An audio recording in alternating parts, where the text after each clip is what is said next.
బెంగళూరు కేంద్రంగా జరిగిన rave party 3 రాష్ట్రాల్లో తీవ్ర కలకలం సృష్టించింది. ఆ రేవ్ పార్టీలో తెలుగు నటులు కొంతమంది దొరకడం, దానికి తోడు కొంతమంది రాజకీయ నాయకులు కూడా ఆ రేవ్ పార్టీలో పాల్గొన్నారని, డ్రగ్స్ తీసుకున్నారు అంటూ రకరకాలుగా కొన్ని వార్తలు చక్కర్లు కొడుతున్నటువంటి నేపథ్యంలో అసలు ఆ రేవ్ పార్టీని ఎవరు ఆర్గనైజ్ చేశారు, ఆ రేవ్ పార్టీలో ఎవరెవరు పట్టుబడ్డారు, ఎవరెవరి ప్రమేయం ఆ రేవ్ పార్టీలో ఉంది అనే అంశానికి సంబంధించి మనతో మాట్లాడేందుకు ప్రముఖ సినీ క్రిటిక్ దాసరి విజ్ఞాన్ మనతో ఉన్నారు. విజ్ఞాన్ గారితో మాట్లాడదాం. విజ్ఞాన్ గారు నమస్తే అండి. నమస్తే అండి. విజ్ఞాన్ గారు, బెంగళూరులో జరిగినటువంటి రేవ్ పార్టీ 3 రాష్ట్రాల్లో కలకలం సృష్టించింది. నటి హేమతో పాటుగా మరికొంతమంది కూడా ఆ రేవ్ పార్టీలో పట్టుబడ్డారు. కొంతమంది రాజకీయ నాయకులు ఉన్నారని వార్తలు వస్తున్నాయి, కొంతమంది నటులు ఉన్నారని వార్తలు వస్తున్నాయి, కొంతమంది పారిశ్రామికవేత్తలు ఆ రేవ్ పార్టీలో పాల్గొన్నారు, డ్రగ్స్ తీసుకున్నారు అంటూ కూడా రకరకాలుగా వార్తలు వస్తున్నటువంటి నేపథ్యంలో అసలు ఈ రేవ్ పార్టీలో ఎవరెవరు పట్టుబడ్డారు, ఈ రేవ్ పార్టీని ఎవరు కండక్ట్ చేశారు, ఈ రేవ్ పార్టీలో ఎవరెవరు డ్రగ్స్ తీసుకున్నారు అంటే ఏం చెప్తారు? యాక్చువల్లీ సండే మార్నింగ్ పోలీస్ రైడింగ్లో 100 మంది దొరికారు, 101 మంది. యాక్చువల్గా ఏంటంటే అది కొనసాగింపు పార్టీ అంట, సండే పార్టీ కాదు, వీకెండ్ పార్టీ. సాటర్డే నుంచి కొనసాగుతా సండే కూడా కంటిన్యూ అయ్యి మండే రోజు వేకెండ్ చేయాలి వాళ్ళు. సో ఇంకా ఎర్లీ మార్నింగ్ వాళ్ళు చెక్అవుట్ చేసే లోపే ఈ రైడింగ్ అంతా జరిగింది. అంటే మార్నింగ్ ఇంకా 5-6 అయితే స్టార్ట్ అయిపోతాయి బండ్లు అక్కడి నుంచి. సగం మంది వెళ్ళిపోతూ ఉంటారు, 11కి అందరూ వెళ్ళిపోతారు. సో వీళ్ళు కొంచెం వ్యూహాత్మకంగా వ్యవహరించి కరెక్ట్ 3 o'clock మంచి నిద్రలో ఉన్నప్పుడు వెళ్ళి పట్టుకున్నారు. ఇక అసలు విషయంలోకి వెళ్తే ఫస్ట్ సాటర్డే రోజు 140 మంది హాజరయ్యారు. 2 తెలుగు రాష్ట్రాల నుంచే, ఎక్కువ తెలుగు రాష్ట్రాల నుంచే వెళ్ళారంట. బేసికలీ హైదరాబాద్లో జరగాల్సిన పార్టీ హైదరాబాద్ అన్ని ఫామ్ హౌస్ల మీద గట్టిగా కన్నేసి ఉంచేసరికి బెంగళూరుని ఎంచుకున్నారు. ఇకపోతే ఈ వాసు అనే ఆయన క్రికెట్ బుకీ, అండ్ అందులో ఉన్న వాళ్ళల్లో కూడా మోస్ట్లీ ఒక 30% క్రికెట్ బుకీస్ ఉన్నారు. అండ్ అలాగే సెలబ్రిటీలు ఇన్ సెన్స్ సినిమా నటులు, అండ్ అలాగే వ్యాపారవేత్తలు ఉన్నారు, రాజకీయ ప్రముఖులు ఉన్నారు, ప్రముఖులకు చెందినటువంటి పిల్లలు, బంధువులు, ఇలాంటి వాళ్ళు. ఆ రైట్ హ్యాండ్లు, వాళ్ళకి రైట్ హ్యాండ్, వీడికి లెఫ్ట్ హ్యాండ్ అని చెప్పుకుంటూ ఉంటారు, అనుచరులు. అలాంటి వాళ్ళు కూడా వచ్చి ఉన్నారు. అయితే ఫస్ట్ సాటర్డే నైట్ ఆల్మోస్ట్ అయిపోయిన తర్వాత ఆ 140 మందిలో కొంతమంది స్వీప్ అయిపోయాగా మళ్ళీ కొంతమంది జాయిన్ అయ్యాగా అలా అంటే ఆల్మోస్ట్ ఒక 300 పై చిలుకు 2 రోజులు కలిపి అటెండీస్. సాటర్డే కొంతమంది వెళ్ళారు, సండే రోజు కొంతమంది జాయిన్ అయ్యారు. కాకపోతే సండే రోజు ఉన్న 101 మంది మాత్రమే గట్టిగా దొరికేశారు.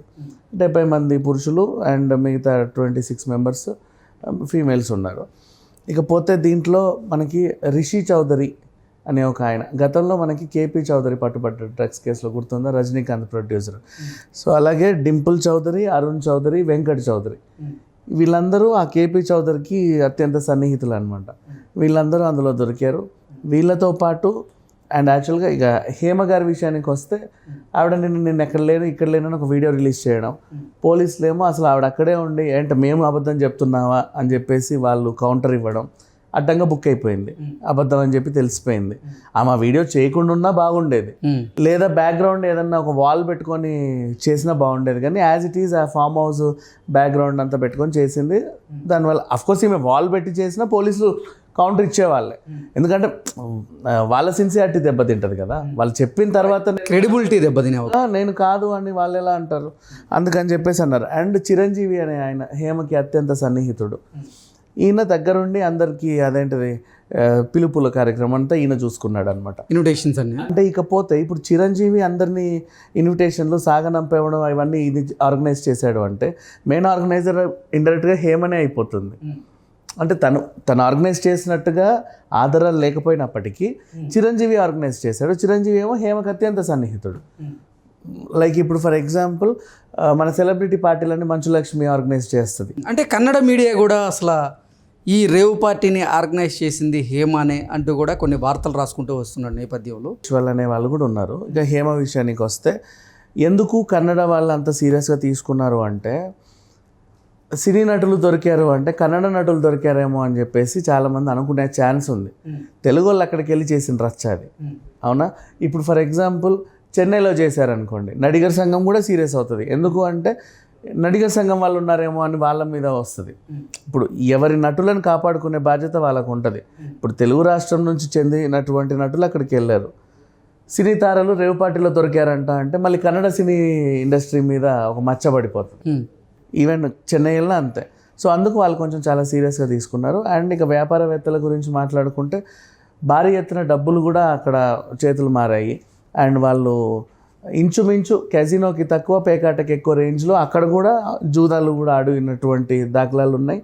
అండ్ ఈ ఆశీరాయి అండ్ అలాగే ఈ జైష్వాల్, ఈ అమ్మాయిలు వీళ్ళ విషయానికి వస్తే అండ్ వీళ్ళతో పాటు ఇంకొంతమంది అమ్మాయిల్ని కూడా వీళ్ళు తీసుకొచ్చారని చెప్పేసి అక్కడ మాట్లాడుతున్నారు. ఇంకా మోస్ట్లీ బయటికి వచ్చినటువంటి వార్త ఏంటంటే హేమ ఆర్గనైజ్ చేసింది, చిరంజీవి ద్వారా సెలబ్రిటీలను వ్యాపారవేత్తలందరినీ తీసుకొచ్చింది. యాక్చువల్గా వాసు బర్త్డేనే, నా బర్త్డే ఇలా గ్రాండ్గా చేయాలనుకుంటున్నాను, నాకు తెలిసిన ప్రముఖులందరినీ నేను ఇన్వైట్ చేసి ఇవ్వాలనుకుంటున్నానని హేమకు చెప్పినట్టు, హేమేమో చిరంజీవి ద్వారా వాళ్ళందరికీ ఇన్విటేషన్లు ఇచ్చి ఆర్గనైజ్ చేసి కారు ఇక్కడ పెట్టుకోండి, ఈ టైంకి ఇక్కడికి రండి, అది చేయండి, మీకు ఏం కావాలో మాకు లిస్ట్ ఇవ్వండి, ఫుడ్ ఏం తింటారు, డ్రింక్ ఏం తాగుతారు, ఇవన్నీ ఉంటాయి కదా ఒకటి తెలుసుకోవడానికి, ఆయన పెట్టినట్టు. అండ్ ఆ తర్వాత ఈ అమ్మాయి ఆశీరాయ్ అండ్ ఇంకా ఈ జైష్వాల్ ఎవరైతే ఉన్నారో వీళ్ళు ప్లీజ్ హేమ కలిసి ఇంకొంచెం మంది అమ్మాయిలను కూడా అక్కడ తీసుకొచ్చినట్టుగా ఒక వార్త అయితే వెలుగులోకి వచ్చింది. అండ్ దీంతో పాటు యథేచ్ఛగా ఎలాగో అన్నీ ఉన్నాయి, మందు పొందు చిందు అన్నీ ఉన్నాయి కాబట్టి కాదేది పార్టీకి అనర్హం అన్నట్టు అలాగే డ్రగ్ కూడా ఎంట్రీ ఇచ్చింది. డ్రగ్గులు మళ్ళీ ఆ ఇంజెక్షన్లు ఏవైతే ఉన్నాయో, ఆ ట్యాబ్లెట్లు, కొకైన్ పౌడర్, వాటెవర్, గంజాయి, ఇలాంటివన్నీ కూడా దాంట్లో పార్టిసిపేట్ అయినట్టుగా తెలిసింది. అండ్ నిన్న అసలు విషయానికి వస్తే అండ్ ఇప్పుడు ఇంకొకటి నాణానికి మరోవైపు హేమే మొత్తం అంటున్నారు, అసలు హేమే ఉంది అంటున్నారు. మరి అంటప్పుడు ఆవిడ ఎందుకు అరెస్ట్ చేయలేదు, ఆవిడంతా యథేచ్ఛగా వీడియో చేసి నేను ఇక్కడ లేనని ఎలా చెప్పగలిగింది అని అంటే, ఏ పార్టీకైనా సరే ఏముంటుందంటే నిందితులు అతిథులు సపరేట్గా ఉంటారు. మనం ఆల్రెడీ చెప్పుకున్నాం. వీళ్ళందరూ అతిథి జాబితాలో ఉన్నారు. వీళ్ళకి ఏం చేస్తారంటే జస్ట్ నోటీసులు ఇచ్చి పంపిస్తారు. ఎప్పుడైనా సరే వాళ్ళు పిలిస్తే రావాలి, టెస్ట్లకి సిద్ధంగా ఉండాలి. కానీ ఇప్పుడు అసలు హేమ అయితే పోలీసుల అదుపులోనే ఉంది ప్రస్తుతం అంటే కూడా రకరకాలుగా వార్తలు వస్తున్నాయి. మరి ఇప్పుడు హేమ గారు పోలీసుల అదుపులో ఉన్నారా లేదంటే హైదరాబాద్లోనే ఉన్నారా? ఆవిడ ఆల్రెడీ అన్ని టీవీ ఛానల్స్కి అందుబాటులోనే ఉంది. సో పోలీసులకి అదుపులో ఉందా లేదా అనేది ఇంకా తెలియదు బెంగళూరులో. కానీ వీళ్ళు మాత్రం ఆమెమో నేను హైదరాబాద్లో ఉన్నా నిన్న వీడియో రిలీజ్ చేసింది. ఇప్పుడు హైదరాబాద్లో చూస్తే ఆవిడ ఇంట్లో లేదు. మన వాళ్ళు ఆల్రెడీ చాలామంది ఛానల్స్ వాళ్ళు వెళ్ళి చూశారు.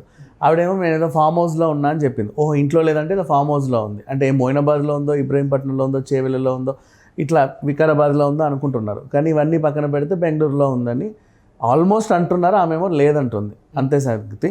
కానీ పార్టీ జరిగింది మాత్రం వాస్తవం, అక్కడ హేమ ఉంది అనేది వాస్తవం. ఆ పోలీసులు కూడా చాలా సీరియస్గా అందరి మీద కేసు పెట్టారు.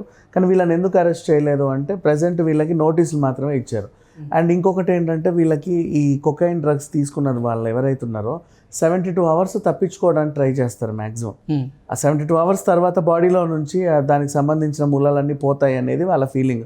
ఏవేవో తీసుకొని అలోవెరా జ్యూసులు తాగడం, ఇంకేవో తాగడం లాంటివి చేసి దానికి సంబంధించిన మూలాలన్నీ తీసేస్తారు ఒంట్లో నుంచి. మరి వీళ్ళు ఏమైనా అలా తప్పించుకొని ఆ విధంగా ఏమైనా చేస్తే ఈ 101 మందిలో ఆల్మోస్ట్ 70 మంది వరకు క్లీన్ స్వీప్ అయ్యే ఛాన్స్ ఉంది.